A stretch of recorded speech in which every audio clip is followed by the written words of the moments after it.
As it storms outside, which you may or may not be able to hear, you have returned to the K&B Music Den for episode 3 out of 7 for the Bruce Springsteen Tracks 2 box set. As always, sir, your name is? As always, I am Brad. And I'm everybody's friend, Keith. The next one up here, folks, so what have we done? We've done LA Garage Sessions 83.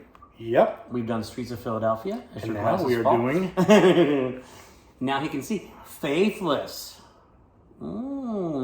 Faithless. Interesting. Show him the back. Why is it called Faithless? Look at that It's very snake. spiritual in nature. Ooh, scary. Oh, don't like that. Don't like that. I do like that. Here we go. I like the track listing. So, Brad, you may or may not know that these songs were actually written by Bruce.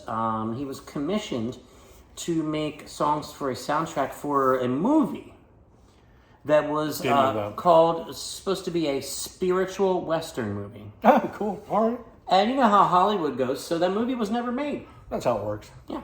But look, we got this. I bet it's because they paid Bruce too much to make this.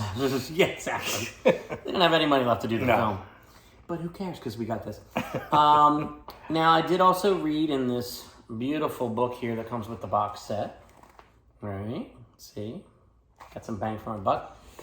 So, in that book, it does mention, I thought it was very interesting, that Bruce wrote these songs over a period of 2 weeks. Oh, wow, that's pretty quick. So that's quick. Yeah. It reminds me of another... Wasn't there another album that was written in about 2 weeks in a hotel room called Heartbreaker? Yeah, that's how it worked. He's on tour for that, too. Yeah. I always end up working him into the different videos. So anyway, Faithless. So Brad and I come to the table to review this, letting you know that, and this won't be the case for all these, but for this particular one, the way it worked out, we both only listened to this one time. So you're getting our initial reaction. We haven't had a chance to, as Brad likes to say, marinate in the music. Hey, man, that's what it is. He's a bit of a chef on the side. So. Not what I meant. But I did find it was interesting, even before I put the needle down on this record, I noticed there were a few instrumental tracks. Yeah. Which I thought, that could be interesting. So... You know, we talked about on the Streets of Philadelphia, the last episode, please check it out if you didn't, that there was a sense that it sounded like an album. It sounded cohesive. Yep. You want to talk about cohesive? What were your thoughts on this? I mean, this was meant to be one album, so I mean, it's... Yeah. Well, true, because it was... This is literally an album, yeah. Yeah. So, now, this was written a while back. But sure.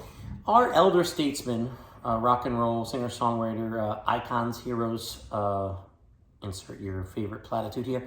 A lot of them end up, as their life goes on, putting out at least one. Some have done 3 full albums, Bob Dylan, of what I'll say is gospel music. Sure. This is, unapologetically, spiritual, religious, gospel, whatever you want to call it. It sets a tone throughout. It does a very good job of achieving that, in my opinion.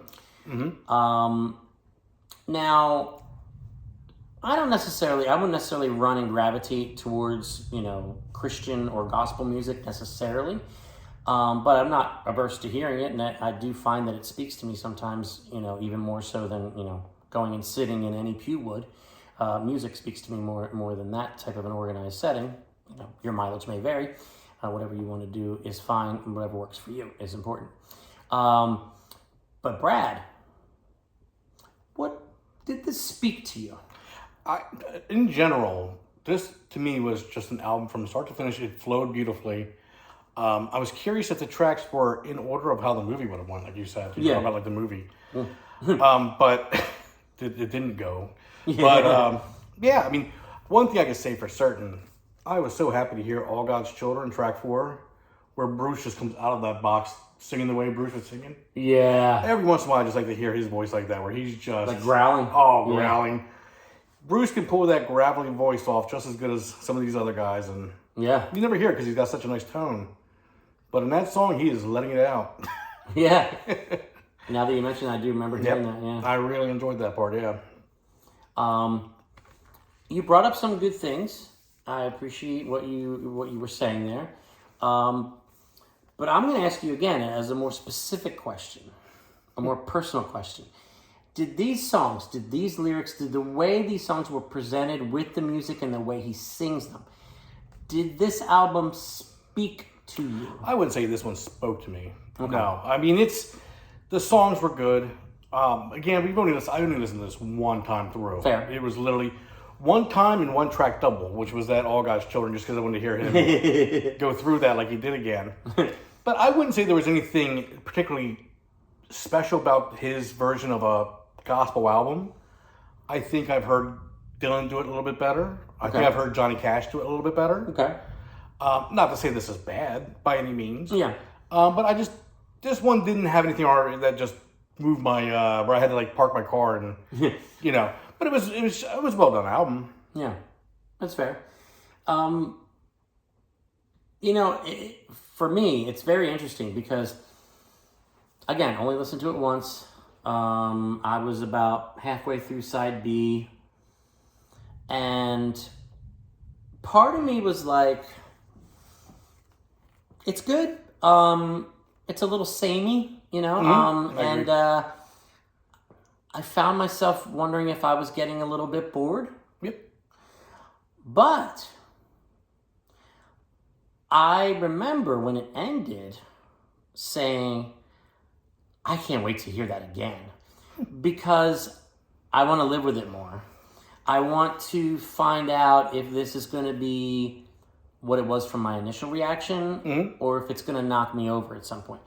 To me, this is the kind of album where if something really significant happens in your life, unfortunately, usually it's something bad or tragic. Yeah. I could see myself putting this on when I'm going through that kind of a period and having it speak to me more effectively, emotionally, directly. I think maybe for me, what I'm picking up, maybe I might be wrong, but when you have Dylan doing the gospel, you have Johnny Cash doing gospel, they weren't commissioned to do that. Those were albums that they just needed to put out because that's how they were feeling. Where someone came to Bruce and said, hey, can you write me a spiritual album? Very good point. So this wasn't, if no one came to Bruce and said, hey, we would like you to do this probably maybe never would have come out. Very good Where point. with Dylan, that was of free will and what he wanted to do at the time. Yeah. So, I mean...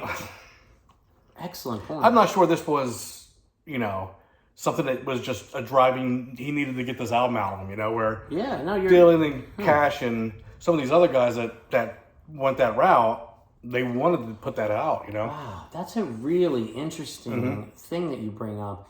Now, with that being said, again, I got to tip my hat to the guy. Because they came to him and said, hey, this is basically what this movie's about. I'm sure he got some sort of a outline of a plot or some sort of inkling of what the plot was and characters and things like that. So to whip this up in 2 weeks, But at the same token, if you take some of these great songwriters, if I took John Lennon or some of these guys and said, I need you to write me an album about Halloween, these guys could do that in 2 weeks. That's true. These guys, these great songwriters, now not all songwriters, but the great ones can do this. Like, it's the same thing with painting, I think. Like, if you had a painter who wasn't selling anything, he just went outside and painted because he's seen a sunset and moved his soul, versus someone where you said, hey, can you go outside, Monet, and paint me that sun? He'll do it, but he wasn't compelled to do it. He wasn't compelled to do it. Yeah, yeah. So is it going to be of the same, is that artist's soul in that painting? You know what I mean? Is his soul in this work? It's hard to say. Folks, I'm really proud of us. This is going to sound like, just stay with me on this because I'm not patting myself on the back because I'm patting more on his back. But, this is why I love doing this channel and this is why this is the only guy I would ever do it with. Because, I look at, it's bringing up so many things to the surface here that the next time I do listen to this album, which is probably going to be very soon, I'm going to have all this swirling through my head. It's going to help me figure out how I feel about it and shape my experience with it.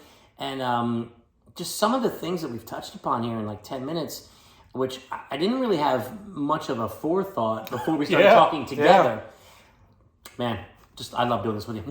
Appreciate you. So, yeah, I mean, like I said, I mean, I'm really anxious to listen to this again. So get out. No. But so what do you think the folks are gonna? What do you think the Bruce fans are gonna comment? What do you think they're gonna say about this? Well, I don't think there's anything negative about this. I mean, there's nothing wrong with someone doing a commissioned piece of work. Yeah. And he did a great job. There was nothing that I would say was negative. He didn't. I thought he put it together well. People write things for other people, or you have songwriters who do songs for other people. I think it's well done. My only question is it because it's a spiritual album? Is it really as spiritual as if it came from, like you said, what was the word you used? They were Compelled to do it. Yeah. He wasn't compelled to make this album, so very interesting. Yeah. Once again, now again. 3 of these songs are instrumental. I don't think any of the instrumentals are terribly long. No. But I think that goes well with the fact that it was supposed to be for a movie. You could say this is kind of a soundtrack / score. Yeah. In the sense that there's 100%. instrumental passages. I think the instrumental passages were well done. Yep. I think they work within the framework of the album. I wouldn't want this album without them. Nope. Let's see. Any standout songs? Where You Going, Where You From? It was maybe not at the top of my list, but it kind of grabbed my attention. Well, All God's Children. That was mine just because of I did like that. singing. Yeah. I loved him coming out of that box and singing like that, but I did like that. Yeah. this one didn't hit me that hard. I mean, again, not a bad album. Yeah. But this is not one that I was like, wow. Yeah. My Master's Hand. It was good. Yeah. So, all right, folks. Well, this one's interesting. This is definitely an interesting one as the third of 7 here. So, what do you folks think?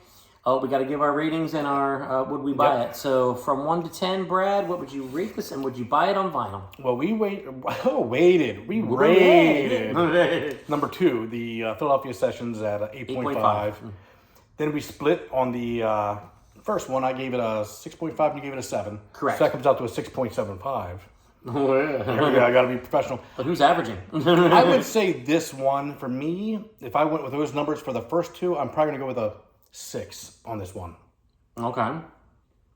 And I wouldn't buy it. Okay.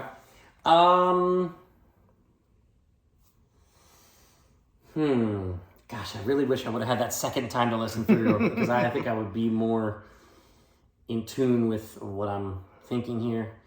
I'm going to go with my gut, though, about what I think is going to happen after I listen to this again. And I'm actually going to give it an 8. Ooh, here we go. And so I guess that probably means I would buy it, yeah. Okay. Yeah. I'm going on a hunch from what I think is going to happen when I listen to it again because it did speak to me. Like I said, once I got into the second side, it got a little samey. It got a little, kind of a bit like this, but not necessarily in a bad way because I like the vibe of the album. Sure. If that makes sense. So yeah, interesting. Very good. We're pretty far apart on that one. But like he knows, if I buy it, he can just come over and listen to it anyway. So that's probably part of what the game he's playing here. The way we average that out would put it at a 7, which That's true. We're saying that's better than LA Garage 83. I think so. Okay. Yeah. What do you think about that? I disagree, but but like I said, this isn't again a bad album. This is But this one it's a soundtrack. This is made for something. Well, and again, if we agreed on everything, this would be a pretty damn boring channel. That is, I agree on that. So we agree on agree agreeing. Yeah. So there it is, Faithless. So please weigh in the comments. This is, as always, Brad. I'm your friend Keith.